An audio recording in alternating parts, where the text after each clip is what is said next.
Hello everyone, welcome to this video. My name is Amza and today in this video we are going to be looking at measures in Power Pivot. Measures in Power Pivot allows you to perform data calculations that you can use in your pivot tables and reports. One good thing about these measures is that it can be used across multiple pivot tables and reports. So before we proceed, I want us to enable the Power Pivot. So how do we do that? Open your Excel. I'm going to navigate to the far left, click File, click More, click Options, navigate down to Add-ins. Now, I want you to click on this Excel add-ins. Click on it, click on Com Add-ins, click on it, and click Go. A box is going to appear. Checkbox this Microsoft Office Power Pivot and click OK. I've already done that, so I won't be doing that. Let's cancel it. So now that that is out of the way, what I want us to do is I want you to create two new sheets. Sheet 1 will contain sales data and sheet 2 will contain product data. How are we going to do that? I've already created an empty sheet right now, which is under it. You can see it is sheet 1. So I'm going to double click and rename it sales table. Once done, I'm going to click on this plus icon here, click on it. Now double click on sheet 2 and rename it to product table. Now that we have created our two new sheets, so what are we going to do next? We are going to create 4 columns. It will contain the following data. You should write as I'm writing also.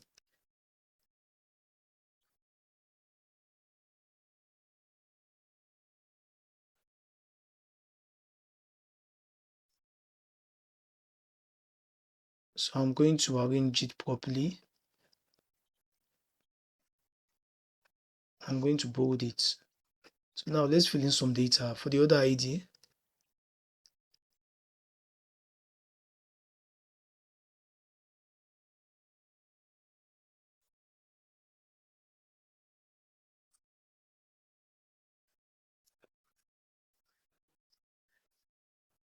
This is the sales amount. I want to add a dollar sign to it. So I'm going to click on 200 and drag it down. So navigate in the home section, navigate to where you see number, click general and click currency. So now we are done populating our data for the sales table. Let's navigate to the product table and fill in some data also.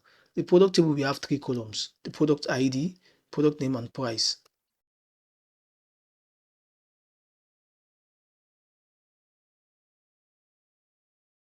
Let's arrange it properly.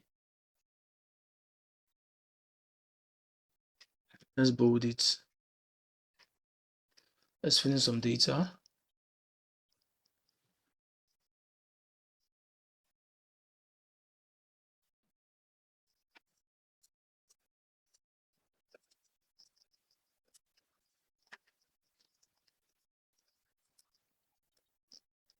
Click and drag.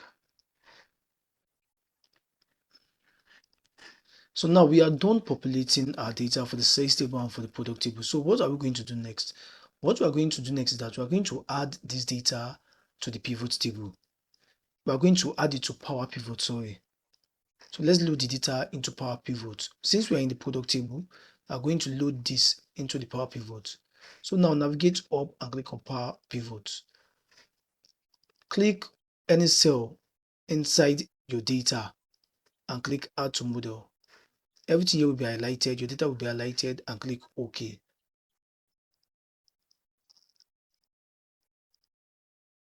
Your data is now added to the model. So now let's do the same for the sales data, for the sales table.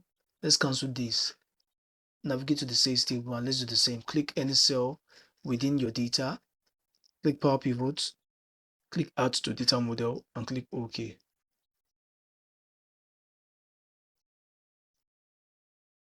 This is done also.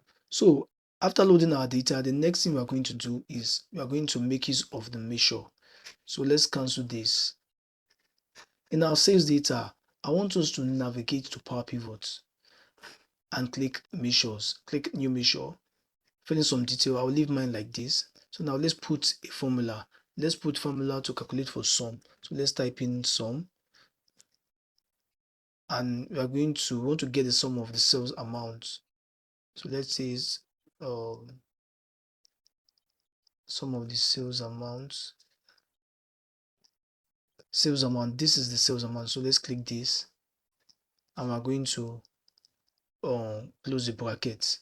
We're going to check whether the formula is correct. So check the formula, no errors in formula, so we are good to go. Click OK. Now let's use the measure in a pivot table. So we are going to click on any empty cell where you want your pivot table to be. We are going to navigate to insert at the top. We are going to click on pivot table, and we are going to click from data model. Remember, we have already added our data to data model. Click on it. You can see it's showing new and existing. We are using existing, so click OK. A box is going to appear. Now this box contains our data we added to the data model. You can see table 1. That's the name. The table 1 is the name of the sales table. If I click on it, you can see product ID, product name, and price. But let's see table 2. No, sorry, table 2 is the name of the sales table.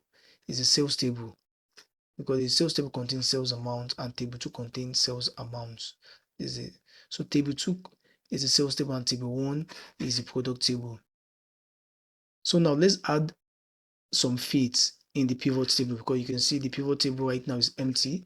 So we are going to, in table 1, click on it. Let's click on, let's say, product name, and drag it down to rows. Put it here. You can see the product is listed, product A to product E. So now let's go to our table 2. Let's scroll down. For the sales amount. Remember, we did sum for the sales amount, that which is measure. That's what we did, but I don't know, I'm seeing measure 1 here. Now let's use the measure in our pivot table. How are we going to do that? We're going to navigate up and click the power pivot. Where you see measures, you're going to click this and click new measure. A box will pop up. We're going to fill in the details. For the table, we're going to use the table 2. Remember, table 2 is our sales table. For the measure name, let's leave it at measure 1, and let's put in the formula. The formula is to calculate the sum. So we're going to start with sum, and we're going to navigate down to table 2 sales amount. Double click, and we're going to close the brackets. Once we are done, we're going to click the check formula. There's something wrong. It's not checking. Why is it so? Oh guys, sorry, we are making a mistake right now. So let's click cancel. Let's click cancel, and let's click the cell right here. The cell, you should click any cell within the data, not an empty cell outside the data. That's what we did previously. So let's click any cell within the data. You can click this or this. So let's click this. Let's go and click measure again. Click new measure. This time for the table, we're going to be using table 2, and we're going to specify the formula, which is sum. Navigate down to table 2 sales amounts and click brackets close, and we're going to click OK. Now that we are done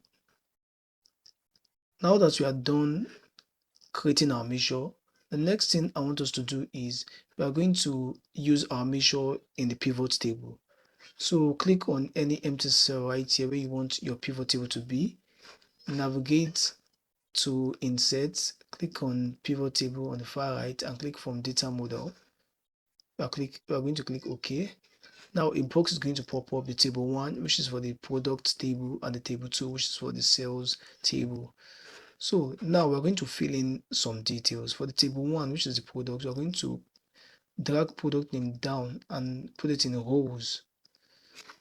We have the product row, we have the product A to product E. So let's do the same for the other.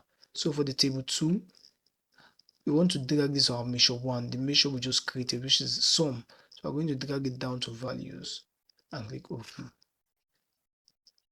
And guys, this is the result. This is the result. There's something showing here right now. It is showing relationships between tables may be needed. That's what it is showing. In my previous video, I talked about relationship. I said, if you do not make use of relationship while creating a pivot table, you might get an incorrect result. That's what I explained in my previous video. And it is true, because if you should check product A is the price for product A. Product A is 3,000, B 3,000, everything here is 3,000, but the grand total is showing 3,000. That shows something is wrong. So let's say I click create now. Let's see what will happen. Create, and it is a box appeared. It's saying pick the tables and columns you want to use for this relationship. For the table, let's say table 1, and let's say table, let's use table 2 here, and let's say table 1 here, and table 1 here. So for the table 2, we are going to specify what is common between the two tables. The product ID is common. The product ID here is common. So for the table 1, the same thing, product ID, and let's click. And I'm saying we can't create this relationship because it will create a circular relationship path. Why is it so? So we're going to cancel this. Let's do it the other way. Let's navigate up to Power Pivot, and let's click the manage at the far left. Click manage. Our table is going to be displayed. So we're going to head over to the top, which is diagram view. Click diagram view. Let's see what is happening. But we already create our relationship between these two. So why is it still showing an error? So I'm going to edit this relationship. Let's see. The product ID for table 1, the product ID for table is already giving the right result. So what is happening? Let's cancel it. Let's do it again. Let's delete from model.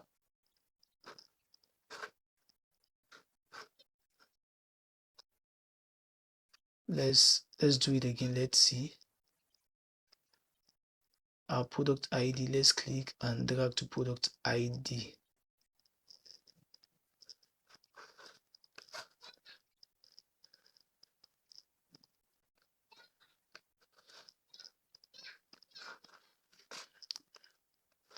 Once we are done doing that, let's click cancel. Let's see. And if you notice here, it changed. 200, 400, 600, 800, 1000 is now 3000. And if you should do the calculation, it is correct. We have the 400 plus 600 is 1000, 200 plus 800, 1000. Everything here is 3000. This is why it is important to create relationship before even doing this. Relationship in Power Pivot, we give the accurate result. We give accurate result if you make use of it.